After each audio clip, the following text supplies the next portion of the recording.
Operation सिंदूर हुआ। मान्यवर, operation सिंदूर 7 मई को रात को 1:04 से 4 मिनट से 1:24 तक चला।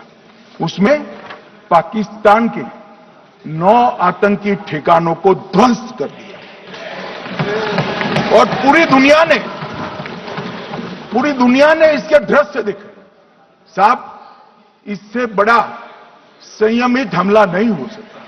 आजकल दुनिया में युद्ध चल रहे हैं, हम देख रहे हैं, बच्चे मर रहे हैं, महिलाएं मर रही, निर्दोष मर रहे। हमने 9 आतंकी अड्डों को समाप्त किया, परंतु एक भी सिविलियन नहीं मारा गया, केवल और केवल आतंकी मारे। स्थान थे मरकज सुभान अल्लाह बहावलपुर, मरकज तैयबा मुरीद के, महमूना जाया कैंप सियालकोट, अरे नाम सुनो काम में आएंगे, सरजाल camp Sialkot, Sawai Nala camp Muzaffarabad, Syedna Bilal camp Muzaffarabad, Gulpur camp Kotli, Barnala camp Bhimber और अब्बास कैंप कोटली। मान्यवर, सर्जिकल स्ट्राइक और एयर स्ट्राइक में हमने पाक ऑक्यूपाई कश्मीर में ही हमला किया, एक प्रकार से भारत के हिस्से पर ही हमला किया। पाक ऑक्यूपाई कश्मीर हमारा ही, तो हमने तो हमारे हिस्से में हमला किया। मगर इस बार 100 किलोमीटर अंदर घुसकर पाकिस्तान की भूमि पर आतंकवादियों को तबाह करने का काम। और मान्यवर, ये आतंकी के ठिकानों पर हमला हुआ, इसमें मारा कौन गया? हाफिज मोहम्मद जमील जैसे मोहम्मद के प्रमुख मौलाना मसूद अजहर के बहनोई, मुदस्सर खादियान मरकज तैयबा मुरीद का प्रमुख, याकूब मलिक जेएम पदाधिकारी, मोहम्मद हमसा जमील जेएम ऑपरेटिव, मोहम्मद यूसुफ अजहर गंभीर रूप से घायल था, फिर मारा गया। जैसे मोहम्मद का आमिर मोहम्मद हसन खान गंभीर रूप से घायल था, फिर मारा गया। जेएम ऑपरेटिव मोहम्मद हसन गंभीर रूप से घायल हुआ। अब्दुल मलिक, खालिद अबू अक्स और नोएम मलिक, इनका कोई पता ठिकाना नहीं। और मान्यवर, ये पूछते थे मुझे कल कि पहलगांव के दोषी कहां गए, वो पहलगांव के दोषी कहां गए? ये जो मैंने, अरे सुनो ना यार, ये जो 10 मैंने नाम पढ़े हैं, इसमें से 8 ये चिदंबरम एंड कंपनी के समय में आतंकवादी घटना घटाने वाले लोगों को नरेंद्र मोदी जी ने मारा। ये हमें पूछते हैं कहां गए? अरे भाई, आपके समय में जो छुप गए थे, उनको चुन चुन कर हमारी सेना ने समाप्त कर दिया है। और ये 10 नहीं, कल राजनाथ जी घबराते घबराते बोले हैं, अब ऑथेंटिक शब्द का है, मैं बढ़ा नहीं सकता, मगर कम से कम 100 लोगों को हमारी सेना ने समाप्त, 100 से अधिक लोगों को हमारी सेना ने समाप्त करने का कहा। मान्यवर, और इस पर भी गर्व नहीं कर सकते आप? इस पर भी गर्व नहीं कर सकते?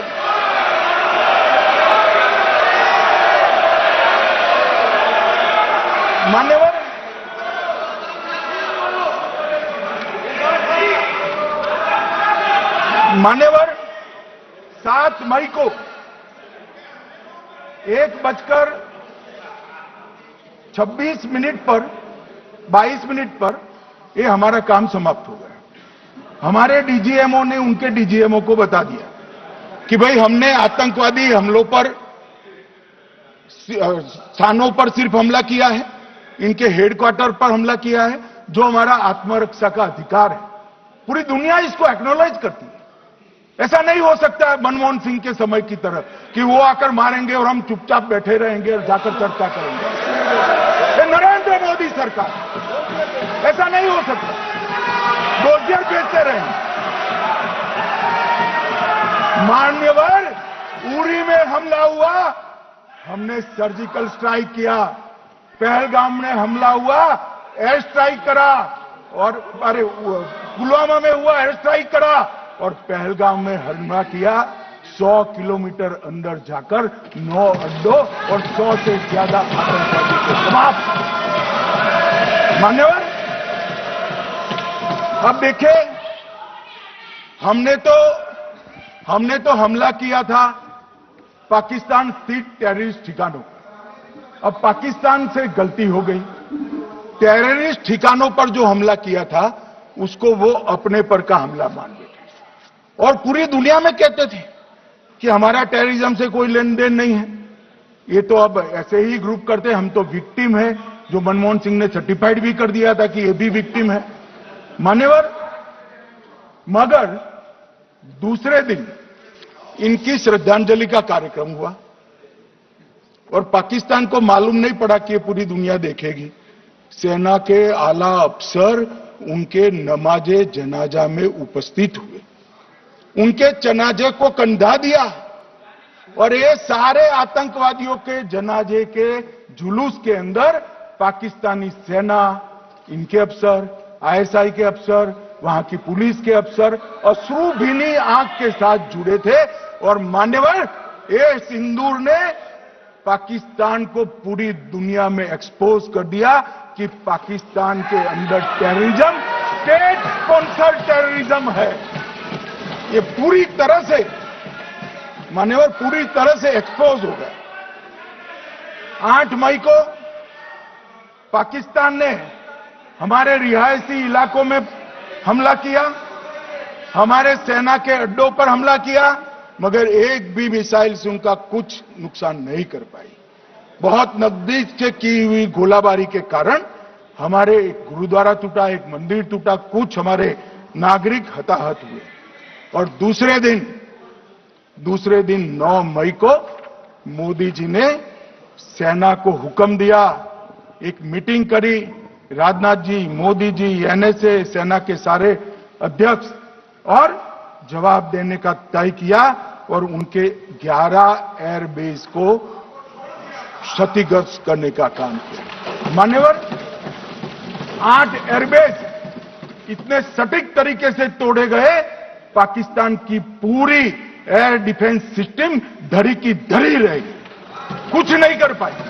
नूर खान चकलाला एयरबेस तोड़ दिया गया, मुरीद तोड़ दिया गया, सुगुर्दा तोड़ दिया गया, रफीकी तोड़ दिया गया, रहीम यार खान तोड़ दिया गया, जकोबाबाद तोड़ दिया गया, सुक्कुर और भोलारी भी तोड़ दिए। और सुक्कुर, लाहौर, अरिफवाला, चुनेन, जकोकाबाद और नया चोर, ये 6 रडार सिस्टम भी उनके पूरी तरह से ध्वस्त कर दिए।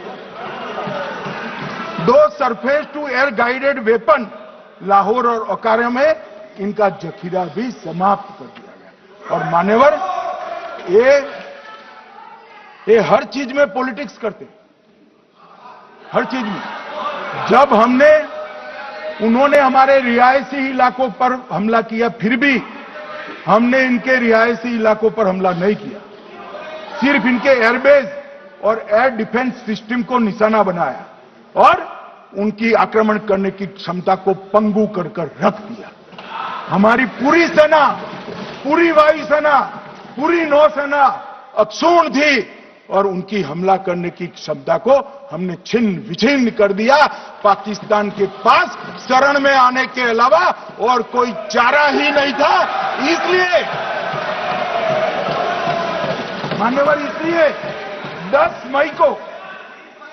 मई को डीजीएमओ ने, पाकिस्तान के डीजीएमओ ने भारत के डीजीएमओ को फोन किया और 5 बजे हमने इस संघर्ष को विराम किया। अब मान्यवर,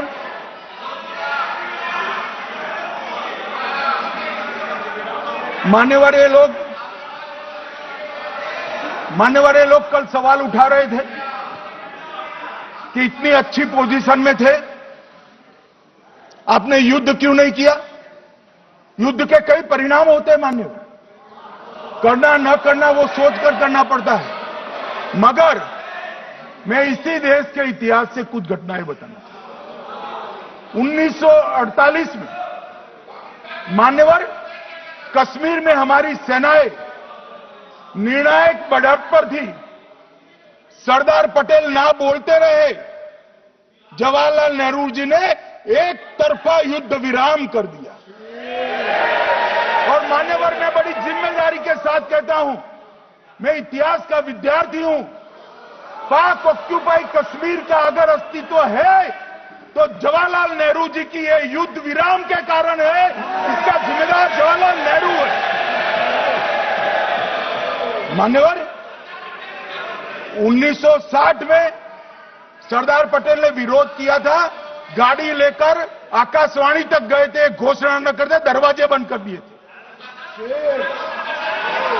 मान्यवर, 1960 में सिंधु जल पर भौगोलिक व रणनीतिक रूप से हम बड़े मजबूत थे और उन्होंने सिंधु समझौता क्या किया, 80% भारत का पानी पाकिस्तान को दे दिया।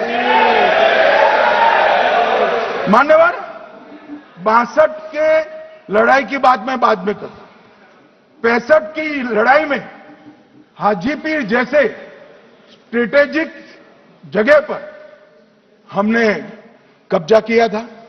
66 में उसको लौटा दिया गया। मैं 71 के युद्ध की भी बात करना चाहता हूं। मान्यवर, 71 में कल राजनाथ जी ने भी बताया, पूरे देश ने इंदिरा जी का समर्थन किया। उन्होंने पाकिस्तान के 2 टुकड़े कर दिए।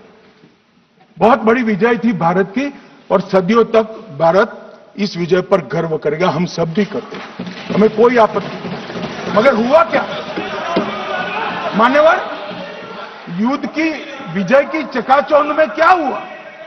93 हजार युद्ध बंदी हमारे पास थे, 93 हजार, और 15,000 वर्ग किलोमीटर क्षेत्र पाकिस्तान का हमारे पास था। 93 हजार युद्ध बंदी, उस वक्त की पाकिस्तान की सेना का 42% और 15,000 वर्ग किलोमीटर क्षेत्र। मगर शिमला में समझौता हुआ, पाक ऑक्यूपाई कश्मीर मांगना ही भूल गए। अगर उस वक्त पाक ऑक्यूपाई कश्मीर मांग लेते, न रहेगा बांस, न बजती बांसुरी। ये कैंप तोड़ने की जरूरत न पड़ती साहब आपको, हमको। मान्यवर, इतना ही नहीं, पाक ऑक्यूपाई कश्मीर तो नहीं लिया, मांगना ही भूल गए। 15,000 वर्ग किलोमीटर की जीती हुई भूमि भी वापस दे दी।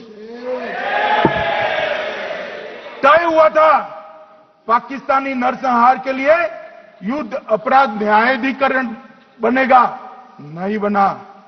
सेना ने पूर्वी पाकिस्तान में नरसंहार किया था। 195 पाकिस्तानी अधिकारियों पर मुकदमा चढ़ना था। भुट्टो अपने साथ इंदिरा जी के सामने से छुड़ा कर ले गए। जनरल मानेकशॉ का एक कोट अनकोट कहता हूं, जनरल मानेकशॉ का, जो एक प्रकार से आर्किटेक्ट माने जाते हैं बांग्लादेश विजय के, इन्होंने कहा कि भुट्टो ने भारत के नेतृत्व को मूर्ख बनाया।